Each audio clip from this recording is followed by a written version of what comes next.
इस टेस्ट में भारी पैमाने पर चीटिंग हुई, धांधलियाँ हुई, इरेगुलरिटीज़ हुई और ज़्यादातर जो सेंटर्स थे उनमें 18 तो सेंटर थे, उन सब में जो सीसीटीवी कैमरे थे वो काम नहीं कर रहे थे। क्या है आगे 15 जून 2025 को पुलिस का जो स्क्रीनिंग टेस्ट है वो 18 सेंटर्स में हुआ पूरे हिमाचल में, जिसमें वो कैंडिडेट्स थे जो फिज़िकल टेस्ट जो थे वो क्लियर करने के बाद आए थे और पब्लिक सर्विस कमीशन द्वारा ये टेस्ट जो है वो कंडक्ट किया गया और इस टेस्ट में भारी पैमाने पर चीटिंग हुई, धांधलियाँ हुई, इरेगुलरिटीज़ हुई और ज़्यादातर जो सेंटर्स थे उनमें 18 तो सेंटर थे, उन सब में जो सीसीटीवी कैमरे थे वो काम नहीं कर रहे थे। जो कैंडिडेट्स इस टेस्ट में अपीयर हुए उनकी तरफ से कम 1600 के करीब जो ईमेल्स हैं वो पब्लिक सर्विस कमीशन को भेजी गई और कहा गया कि इसमें धांधलियाँ हुई हैं, लेकिन पब्लिक सर्विस कमीशन की तरफ से इस सारे मामले में क्लीन चिट दे दी गई और कहा गया कि इसमें कोई धांधली नहीं हुई है। जबकि कांगड़ा में 2 लोगों को कांगड़ा पुलिस ने पकड़ा, उन लोगों के पास जो मटेरियल मिला उससे ये साबित हो रहा था कि उन लोगों ने जो टेस्ट है, जो एग्ज़ाम हुआ उसका जो क्वेश्चन पेपर था उन्होंने लोगों को 4-4 लाख रुपए में बांटा। कम से कम 30 जो कैंडिडेट थे उनके संपर्क में आए और इन सब की कांगड़ा के जसूर में मीटिंग हुई। ये कांगड़ा पुलिस की जो इन्वेस्टिगेशन है उसके अनुसार बता रहा हूँ। और उसके बाद 17 तारीख को, ये 13 तारीख को इनकी मीटिंग हुई, यानी कि एग्ज़ाम से 2 दिन पहले जसूर में। और ऐसा माना जा रहा है कि इसमें जो है भारी पैमाने पर जो क्वेश्चन पेपर था वो बांटा गया उन 2 लोगों द्वारा जो पकड़े गए हैं। और उसके बाद 17 तारीख को ये लोग पकड़े गए, यानी एग्ज़ाम के 2 दिन बाद। एग्ज़ाम से 2 दिन पहले इन लोगों ने मीटिंग की और एग्ज़ाम से 2 दिन के बाद ये पकड़े गए, यानी 4 दिन के अंदर क्या क्या हुआ ये आप खुद अंदाज़ा लगा सकते हैं। और जब इनको पकड़ा गया तो कांगड़ा पुलिस ने इनको कोर्ट में पेश किया गया। कोर्ट ने इनको 5 दिन की पुलिस रिमांड दी, यानी इनके खिलाफ सफिशेंट मटेरियल था तभी इनको 5 दिन की जो है पुलिस कस्टडी जो है कोर्ट ने इनको दी। अब उसके बाद कांगड़ा पुलिस कह रही है कि इस मामले में जो कोई धांधली नहीं हुई है, जबकि इन्वेस्टिगेशन अभी चल रही है। क्योंकि ये मामला 17 तारीख को पकड़ा गया तो 17 तारीख के बाद 15 के दिन हुए हैं अभी तक, और 15 दिन में कौन सी इन्वेस्टिगेशन है जो कंप्लीट हो जाती है।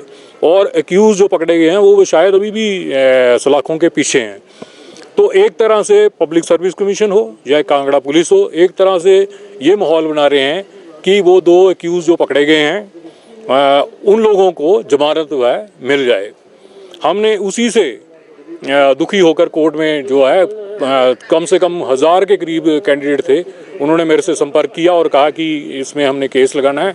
तो मैंने उनमें से 5 जो कैंडिडेट हैं अलग अलग डिस्ट्रिक्ट के, उनको चुना। उनकी तरफ से कोर्ट में हमने केस लगाया कि इस भर्ती को, जो पुलिस भर्ती है, इसमें भारी पैमाने पर धांधली हुई है, पेपर बिके हैं, सीसीटीवी फुटेज गायब हैं और चीटिंग भारी पैमाने पर हुई है। 1600 के करीब जो मेल हैं इसकी कंप्लेंट के तौर पर पब्लिक सर्विस कमीशन को गई हैं। पब्लिक सर्विस कमीशन ने कोई एक्शन नहीं लिया है, इसलिए कोर्ट इस मामले में हस्तक्षेप करे और इस पेपर को कैंसिल करे। और दूसरी बात ये कि इसकी इन्वेस्टिगेशन जो है वो सीबीआई से करवाए। लगातार जो सब बात पहले भी की जा रही थी, अगर बात करें पूर्व मुख्यमंत्री जयराम ठाकुर ने भी कहा था सीसीटीवी वो तथ्य के अंदर रखे जाएंगे कि सीसीटीवी जो फुटेज है, क्योंकि आज जब अगर धांधली है, बिग पेपर लीक हुआ है तो ये सारी चीज़ें को रखा गया है। बिल्कुल, इसमें एक तो कांगड़ा पुलिस की जो इन्वेस्टिगेशन है उसकी सारी रिपोर्ट जो है कांगड़ा पुलिस को हमने पार्टी बना रखा है, तो उनकी रिप्लाई जो आएगी उसमें सारी चीज़ें जो है सामने आ जाएंगी। दूसरी बात ये है कि पब्लिक सर्विस कमीशन इसमें पार्टी है। हमने कहा है कि सीसीटीवी फुटेज जो हैं वो नहीं दिए जा रहे। हमारे जो कई कैंडिडेट्स हैं उन्होंने आरटीआई लगाई, उन्होंने कहा कि हमें सीसीटीवी फुटेज की जो है वो दी जाए, फुटेज दी जाए। तो पब्लिक सर्विस कमीशन ने उसका रिप्लाई दिया कि ये जो है हम आपको नहीं दे सकते। तो इसका मतलब ये है कि वो छुपा रहे हैं।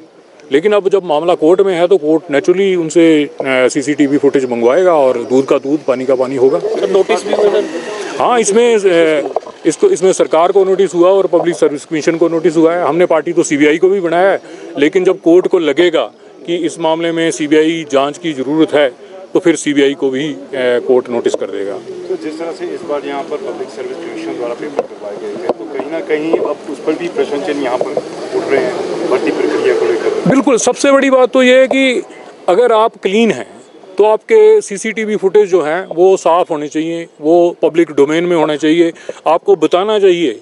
क्योंकि जब इतने बड़े पैमाने पर लोग आप पर धांधली का आरोप लगा रहे हैं, leader of opposition Jairam Thakur ji ने भी कहा कि इस मामले में जो है इस पेपर को कैंसिल किया जाए, तो उन्होंने लोगों की बातों को सुना हुआ, एक जिम्मेदार पोस्ट पर हैं, वो मुख्यमंत्री रहे हैं और अब लीडर ऑफ अपोजिशन हैं, तो उनका एक